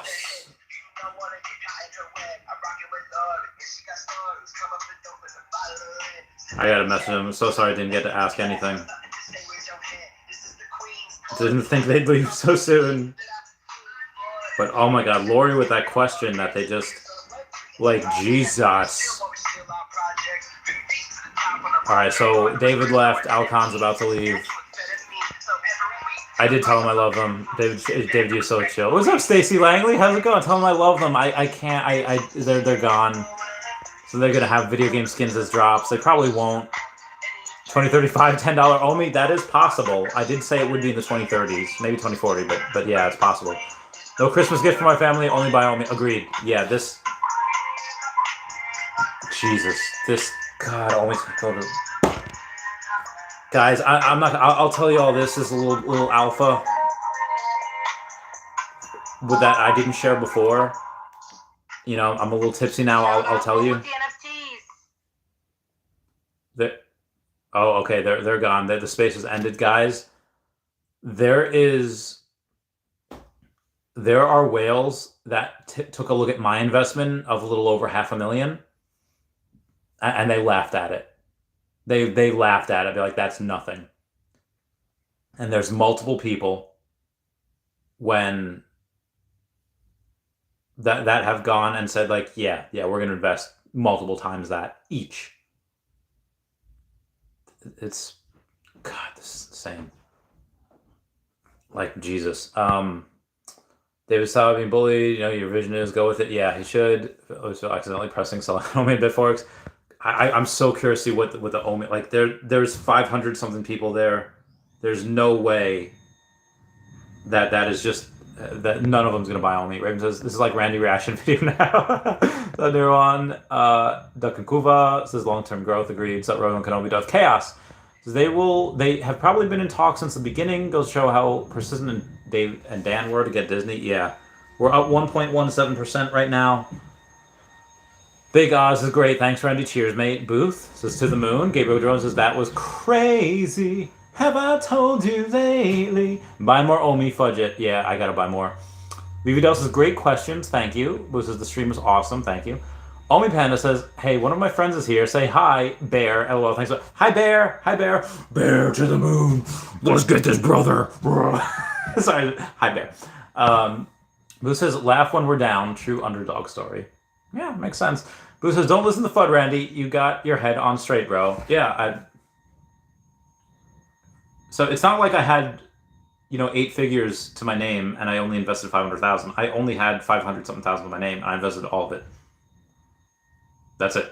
Plus more as the months and years have gone on. And I'm not done. I'm looking to do whatever I can to get 150 million. And then 160, 169, I'll do more. I'll work aside, that was epic. Dude, this is... nobody knows the ramifications of this. I have so many messages to get back to. I have so many things to go and... that was 8:30. Oh, God. I have no other... Yeah, Pokemon is like Disney. It took Disney years to get in. So let's say we've been in talks with Pokemon for the last year and a half. It might take another year for us to finally go and say, hey, Pokemon, yeah, let's go. I will do whatever I can to go and get Pokemon, to go and get more OMI, and whatever they need, whatever Al or Dave needs, I don't care. I will sacrifice my life. Because at the end of the day, I don't really much care how much money I have at the end. 90% of my net worth will go towards animal charities and sanctuaries. I don't need to be alive for that. If I could sacrifice myself in order for them to get Pokemon, and then instead of going to $1 by the end of the decade, goes to $2, and suddenly I have $200 million, have $100 million. I don't think my life's worth $100 million right now. I don't think so. And then let's say that I could sell part of my IP and get 150, 175 million OMI. I will do that, and then suddenly I'll have $350 million instead of 145 million. I'll do whatever I can. Yeah. Jesus, there's so many. Yeah, meme is golden. There's so many of us. But yeah, they are in talks with Pokemon. Jesus. I need to... Guys, there's so much I have to do the next 2 days. I'm so sorry I won't be able to make any videos, but... Guys, when Dave... I was almost crying when David said that he was working so hard that he passed out because he was working so hard. That was me all of 2017, 2018, 2019, and 2020. I was literally in my office crying at night because I was so tired, because I wasn't sleeping, because I had 2 businesses, and... I remember being on Lucy once when I was talking to my ex-girlfriend, and I was crying. I was like, she was asking, you work a lot. You should take off. And I remember saying that, yeah, people shouldn't work this much. This is not good. And I said it hurts, and I'm tired. And she said, what hurts? And I said it hurts, my heart and my brain. But everything I do is for animals, and I will whatever it is, whatever sacrifice I need to make to get more OMI so that I could buy more land for animal sanctuaries, because I think that humans will be a multiplanetary species, and I think that we will be not just on Mars but in other places as well, that eventually people will be sad that they don't have some of these animals left. Like, I like, just to relate it to Pokemon, I think that for a long time we couldn't have Kadabra. The Pokemon Kadabra could not be minted in cards because it had a spoon, and there was a Japanese musician that said, "Oh, hey, yeah, we're not allowed to have, Kadabra printed because of a lawsuit." And people are really sad because the last Kadabra that we had for like 15 years was the Dark Kadabra from the Rocket set, which makes, I think, Kadabras in general very, very scarce and very, very special. There's like a couple dozen Charizards. There's only half a dozen Kadabras. Yeah, I'll do what I can. I'll do, and David knows that. And actually, I do have to email him. He can email me for anything, and I should probably make a group. Be like, how Harry Potter said in Harry Potter and the whatever the fifth book was, Order of the Phoenix, that he made Dumbledore's army. We should make a David's army. People that are willing to sacrifice their heart and soul and sweat and blood and tears for the company, and we should be like, hey, we're like, right now it's just me, but everyone else will be like, yeah, 2 strong, 5 strong, 10 strong. What could David do with 10 people that will sacrifice their entire lives for Veve and OMI? That's a lot of people. That's a lot of manpower. So yeah, so that IP, I'm trying. Mass Murders is a lot to unpack. It is time to pick up a second job for OMI. I have been doing that for a long time. I'm more excited. I wanted David to remember on how Secret Rare Spidey saved my best friend's life. I mentioned to David and Alfred about it, but they were too busy after for us to talk about it. Yeah, I think David knows, but I'll mention that to him again soon. And Blue Storm says I volunteer as tribute. Guys, I do have to go. I have so much stuff to do over the next couple of days. I will be freer on Friday, but for the next couple of days, I gotta bounce.